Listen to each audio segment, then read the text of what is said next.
Today's episode is sponsored by BetterHelp. BetterHelp makes it easy to get matched online with a qualified therapist. Sign up and get 10% off at betterhelp.com/super. That's betterhelp.com/super. Hey, brother! You know what makes absolutely no sense? Apparition. Sometimes it makes a noise akin to a car backfire, and other times it's a faint pop. You got basic teleportation that even allows for side-along transportation if you have a passenger, and yet there is the need for the Floo network and Portkeys. And then sometimes you can apparate directly into a room or home, and other times apparate several blocks from your destination. I just apparated, didn't I? Indeed. Like, how does this work? What is with the limitations? Even when Hagrid shows us Thestrals, he mentions, "This lot don't get a lot of work. It's mainly just pulling the school carriages unless Dumbledore's taking a long journey and don't want to apparate." Or, for that matter, everyone seems like so impressed with Voldemort's ability to achieve unsupported flight. But like, this is a world where you take, I don't even know what you call it, driver's ed, teleportation education as a 16-year-old. Apparition ed, app ed. That's got the ring I was looking for. But even Voldemort, in all of his power, can't just teleport anywhere he wants. Harry knew it. His scar was bursting with the pain of it, and he could feel Voldemort flying through the sky from far away, over a dark and stormy sea. And soon he would be close enough to apparate to them, and Harry could see no way out. Then, of course, there's also splinching, which I suppose does, in fact, throw a wrench into things. Ron's been splinched! Splinched. Not to mention, apparition is not terribly comfortable. Harry felt Dumbledore's arm twist away from him and redoubled his grip. The next thing he knew, everything went black. He was being pressed very hard from all directions. He could not breathe. There were iron bands tightening around his chest. His eyeballs were being forced into the back of his head. His eardrums being pushed deeper into his skull. And then... Ron's been splinched! No, and then he arrives. Actually, you know what it does remind me of? Wearing 100 shirts at a time. Yeah. I've done that once. Classic. Anyway, apparition makes no sense. So today, we're gonna splinch the heck out of it. Hey, brother! Okay, have you ever noticed that apparate and disapparate are exactly the same thing? The only difference is like an onlooker's perspective. Like, apparate means to arrive, and disapparate means to leave. But you, the person doing the act, are functionally experiencing both simultaneously. It's only the people at your starting point or ending point who are witnessing you either disappear or appear. Although then, to be fair, if you were like telling someone else, like, you know, a story and you were like, and then the werewolf was inches from biting my throat clean from my gullet when I apparated. Like, you'd say disapparated, but if someone said, like, how did you get here? You'd say that you apparated, even though the act of leaving where you came from is disapparating. Maybe I've defeated my own point. Or proved it. I honestly can't tell. I know, like, disapparate sounds like what you would say, like, when you're leaving, but that's also when you're apparating. It seems like you'd always just say apparate and it would make just as much sense. Oh, hey, where's Harry? Ah, just missed him, he just apparated. See? Makes just as much sense. Anyway, over on our podcast, Through the Gryffindor, we are currently reading through Half-Blood Prince, and in the first 4 chapters, we have 3 unique wizard time and space traveling incidents. Chapter 1, The Other Minister. Fudge and Scrimgeour arrive at the Muggle Prime Minister's office without invitation, and when entry is declined, well, they come anyway. It's not a very good time for me. I'm waiting for a telephone call, you see, from the president of...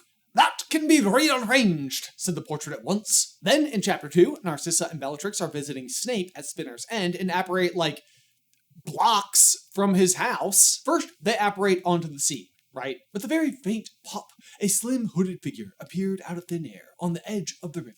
That's Narcissa, and what I think is really interesting is that seconds later, Bellatrix arrived with what is described as a second louder pop. And it's like hard to argue that there could be a skill difference, as these are both super talented witches, which makes me think that your like pop sound is a choice. That would be mine. What sound does apparition make?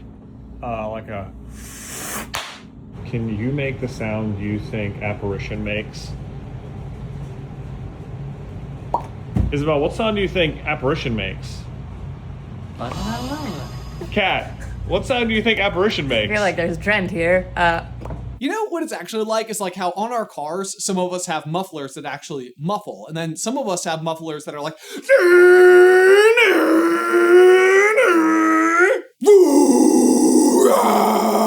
Point is, Bellatrix is definitely like a V8 diesel kind of lady. Classic Southern Belle. Bellatrix. But after rolling up all Fast and Furious style, the two do their best Harry and Dudley on a cloudy day impersonation. Narcissa darting through an alley between the houses into a second, almost identical street. Some of the street lamps were broken. The two women were running between patches of light and deep darkness. In fact, once they arrive at Snape's store, it even says, "Together they stood, waiting, panting slightly." I've said it once, I've said it a million times. Hogwarts needs gym class. And no, flying lessons don't count. They do it one time ever. They never actually get a lesson and Neville breaks his arm. Why are they always muddy after Quidditch practice? It is a sport played in the sky. I'm just gonna say what I think we all really want is like Harry Thunder Thighs Squatter versus Swoldemort. You know, like Thunder Thighs because like the lightning bolt, you know? Little bit of thunder. Little bit of lightning. I'm just kidding, I'll get in the truck. 10 points if you got that reference. Like whatever happened to Sean Taylor Scott, right? You know? Just playing, man. I'll be in the truck. Anyway, this whole scene stands out because Narcissa is definitely operating below the radar here. She is defying the wishes of Voldemort. Like, you'd think that she'd want to be as covert as possible. But then from there, things continue in Chapter 4. Dumbledore has recruited Harry, and they apparate their way to the charming village of Budleigh Baverton to visit, without an invitation, Horace Slughorn. No need to disfigure me, Albus. Once again, they arrive at quite a distance and walk the remainder of the way. But even Harry is perplexed by this choice given the alternative. But Dumbledore does have a response. "Professor, why couldn't we just apparate directly into your old colleague's house? Because it would be quite as rude as kicking down the front door," said Dumbledore.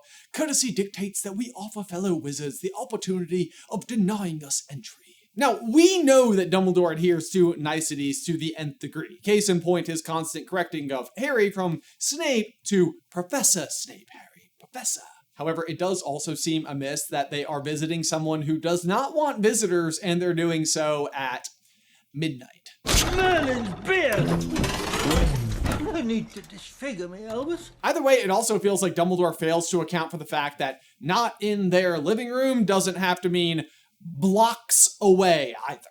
Y'all, we gotta take a brief pause right there to give a huge thank you to today's sponsor, Factor. This is a bizarre intro to talking about food, but here we go. Before this, my job was installing aquariums, and what I learned really fast was that maintenance isn't hard, it's tedious, and anything that made it easier to complete was worth its weight in gold. And eating healthy is exactly the same. Healthy food is available. It does taste good. Execution isn't a willpower problem, it's a setup problem. That is where Factor comes in to save the friggin' day. My wife Alice and I realized this early in our relationship when we were on our third frozen pizza of the week. We were busy, it was clear. We needed better food, and Factor does exactly that. They deliver dietitian approved, chef prepared meals that are never frozen directly to my door and ready to eat in under 2 minutes. I'm personally especially partial to the smoky Gouda chicken, but no matter what your diet, weight loss, protein, GLP-1 support, or just overall nutrition, they've got you covered. Plus, they've got snacks and smoothies and breakfast. Check it out for yourself and head to factormeals.com/super50off and use code super50off to get 50% off and free daily greens per box with new subscription only while supplies last until September 27th, 2026. See website for more details. Link in the description down below. Now back to the video. But that takes us ever so briefly back to Fudge and Scrimgeour arriving in the office. The Muggle Prime Minister attempted to decline entry, but they come anyway. So that permission isn't exactly like magically governing, is the only real point. It really is just basic politeness. Also, I know that that's Floo Powder and not Apparition, but like the principle does feel like it's at least like interwoven. Although I guess if you want to split hairs, Dumbledore said courtesy dictates we offer fellow wizards the chance to deny us entry. The Prime Minister is just a muggle, so who cares? Bless them. And I suppose if we go back to the Narcissa and Bellatrix example, you could make the case that Narcissa is there to ask Snape a favor, and her situation is at least similar to Harry and Dumbledore's, who are there to recruit Slughorn. So niceties probably a good requirement for that situation. Either way, this really had me wondering whether or not you even could apparate into a home. Like, sure, there can be social niceties, and if anyone understands an effort to go undetected, it's likely Snape. So maybe we have to look at it a little differently. Like, splinching is just inherent risk involved with apparition. So what if you apparate into someone's home and they've moved the furniture? Congratulations, you are now part coffee table. Ron's been splinched! Ron's been splinched! Or as Wilkie Twycross instructs during apparition lessons and the 3Ds, the first of which is destination. Fix your mind firmly upon the desired destination, said Twycross. In this case, the interior of your hoop. But if you've never been somewhere before, it's awfully difficult to picture the space. And in the case of Bellatrix and Narcissa, they have definitely not been to Snape's before, as Bellatrix even says. He lives here? Here, in this muggle dunghill? We must be the first of our kind ever to set foot. Oh, Southern Belle. The tricks. This feels reasonable enough, but then in Deathly Hallows, Harry and Hermione apparate into Godric's Hollow before encountering Nagthilda Bagsnake. Harry hadn't been there since he was 1 year old, and Hermione has never been. So once again, it's kind of hard to focus on where you're going if you've never been there, right? So that can't be a definitive requirement. But if we go back to Dumbledore's explanation about Slughorn, he leads with a claim about being polite, but then also explains, in any case, most wizarding dwellings are magically protected from unwanted apparatus. At Hogwarts, for instance. See, now we're getting somewhere. Think of it like locks on your door. Our houses all have them, and that's not simply to prevent people from walking in all willy-nilly like. Because even if it was unlocked, knocking would still be the correct practice before entry. So these charms are basically locks, but even if the lock didn't exist, the etiquette remains. So a simple and basic answer to this otherwise grand question could just simply be either you can't do it or you won't do it. Unless you're Dobby. Are you saying you can apparate in and out of this room? Could you take us with you? Of course, I'm an elf. On the whole, this seems fair. I would neither walk into an unlocked home uninvited, nor would I kick in a locked door that was locked. Sorry about that. Partly because I don't know that I've got, the kicking strength, and partly because of the over rudeness. Is it just me, or did that kick look a little wah, wah, wah, wah? It did before, it does now. Yeah, that's just old breaking and entering Ben, breaking and entering. But we see this everywhere, really. Even after leaving Slughorns, Dumbledore takes Harry to the Burrow, where they are expecting him, and they apparate to a country lane instead of directly inside.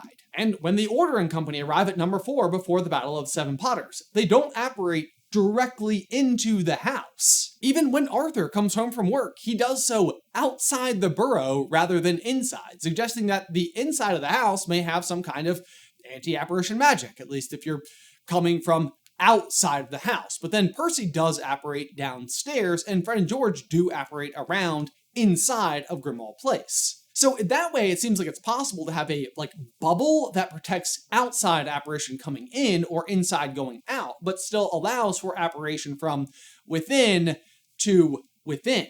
And that's more or less what they established in the Great Hall for the App-Ed classes. As you may know, it is usually impossible to apparate or disapparate within Hogwarts. The headmaster has lifted this enchantment purely within the Great Hall for 1 hour, so as to enable you to practice. May I emphasize that you will not be able to apparate outside the walls of this hall, and that you would be unwise to try. Ron's been splinched! But then obviously it's also possible for the bubble to not allow any apparition from within to within, which is usually the case at Hogwarts.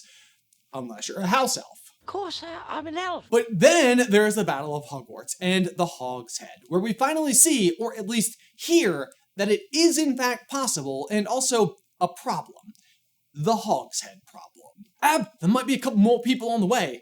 Couple more? Repeated Aberforth ominously. What do you mean a couple more, Longbottom? There's a curfew and a caterwauling charm on the whole village. I know, that's why they'll be apparating directly into the bar, said Neville. Just send them down the passage when they get here, will you? Keep in mind, the village is swarming with Death Eaters, which feels like the most vital time ever if you're Aberforth to not allow people direct apparition into your pub, especially when you're aiding the resistance in more ways than one. And Neville says they'll be apparating directly into the bar, but he's not instructing Aberforth to allow this. Hey, Ab. We've got a couple more coming through. If anything, it feels like the kind of thing that he may not understand isn't possible. And yet, it obviously is. It does work. So how? Are you telling me that Aberforth Dumbledore, member of the Order of the Phoenix, doesn't have an anti-apparition charm? on the pub? Or is it just a case of like simple permission? Maybe if Aberforth knows people are doing it, especially given these like wartime circumstances, that the ends simply justify the means? Move the coffee tables as far away from the center of the room, you know what I mean? You know what I mean? You know what I mean? Ron's been spanked! But also you have to remember that many of the people who arrive this way are members of the DA, and it is where they held the recruitment meeting in the first place. So they absolutely can visualize the destination. And yet I don't think that's it. There might actually be an even cooler explanation on the coffee table. The room of requirement. See how I said coffee table? It's a callback to like, you get it. Consider this. Draco is using the room to mend the vanishing cabinet, right? It's a really clever workaround because the cabinet's twin is at Borgin and Burke's. It bypasses the need for apparition. But also, if apparition into the room of requirement was possible, then there's no need for the cabinet in the first place. This means that even inside the bizarre magical properties of the room, the anti-apparition magic of the castle is still in effect. But at the Battle of Hogwarts, it's Neville who had been managing the room, and he seems to have a unique knack for getting it to do exactly what he wants. And the Caribs can't get in. No, said Seamus Finnegan. It's a proper hideout. As long as one of us stays in here, they can't get at us. The door won't open. It's all down to Neville. He really gets this room. You've got to ask for it exactly what you need. Like, I don't want any Carrow supporters to be able to get in. And it'll do it for you. You just got to make sure you close the loopholes. Neville's the man. Literally no idea what accent that was happening there. It was like...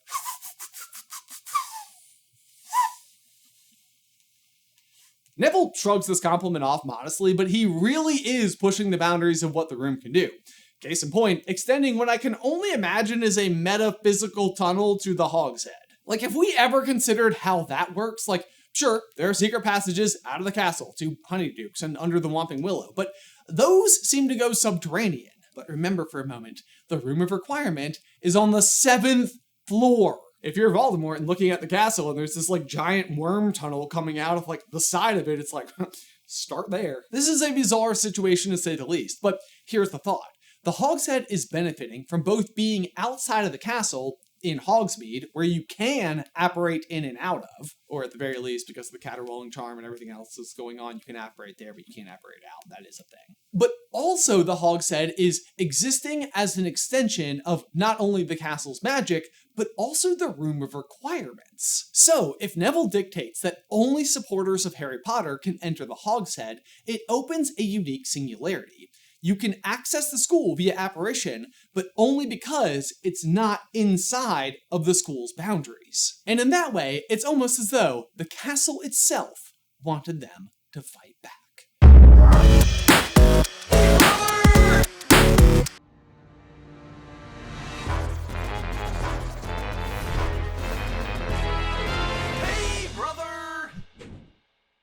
Bonus thought for you guys is that many times when they're apparating to a new town altogether, they apparate to like what feels like the town square. And in this way, it almost feels like each wizarding town or location almost has like a magical like waypoint. It would almost be like as if like the wizarding community went through and created spaces that were like safe to apparate into, as if like magically nothing can be where you would land, and therefore you save yourself from becoming park coffee table or taxi or fire hydrant or, you know, really just any object. Can you imagine if they planted a tree there? It's like, ha! Ron's been treed! Poor Ron's having a tough video. Ron's been spanked! Guys, as always, thank you so much for tuning into this week's episode. Be sure to like the video and subscribe so you don't miss out on any future Harry Potter action from us. If you'd like to find out how Quidditch also makes no sense at all, you can check out this video over here. But otherwise, until next time, never forget, ducks go in cups.